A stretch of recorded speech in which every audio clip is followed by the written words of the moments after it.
অম্ল কথার মানে হচ্ছে অ্যাসিড, তাই না?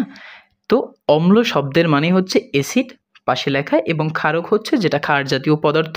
ব্যাপারটাকে আমরা একটু ক্যাজুয়ালি বিশ্লেষণ করতে পারি। তো এখানে লেখা আছে অম্ল, ক্ষারক ও লবণ।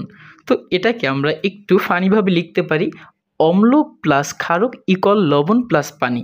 কারণ হচ্ছে অম্ল আর ক্ষারক মানে অ্যাসিড এবং ক্ষারক মিলেই তৈরি হয়, একসাথে মিলে, এই দুইটা একসাথে মিলেই তৈরি হয় লবণ এবং পানি। তো ব্যাপারটাকে আমরা একটু বিশ্লেষণ করার চেষ্টা করি। HCl অথবা হচ্ছে হাইড্রোক্লোরিক অ্যাসিড, যেটা আমরা জানি আমাদের পাকস্থলীতে এক ধরনের অ্যাসিড থাকে, যেই অ্যাসিডটার নামই হচ্ছে HCl, হাইড্রোক্লোরিক অ্যাসিড। তার মানে হচ্ছে এটা একটা অ্যাসিড।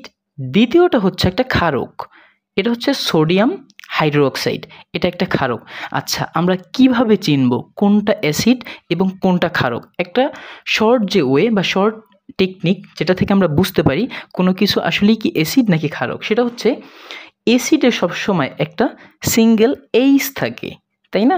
তার মানে অ্যাসিড কারা? যারা জলীয় দ্রবণে অথবা অ্যাসিডকে পানির ভেতরে মেশালে তারা এইচ প্লাস আয়ন উৎপন্ন করে। তো একেবারে যদি ক্যাজুয়ালি যারা আমরা ব্যাপারটাকে বুঝি না বা নতুনভাবে আমরা শিখতেছি, তাদের ক্ষেত্রে খুব সহজে বিশ্লেষণ করার চেষ্টা করব, যেখানেই শুধু এইচ থাকবে সেটাই অ্যাসিড।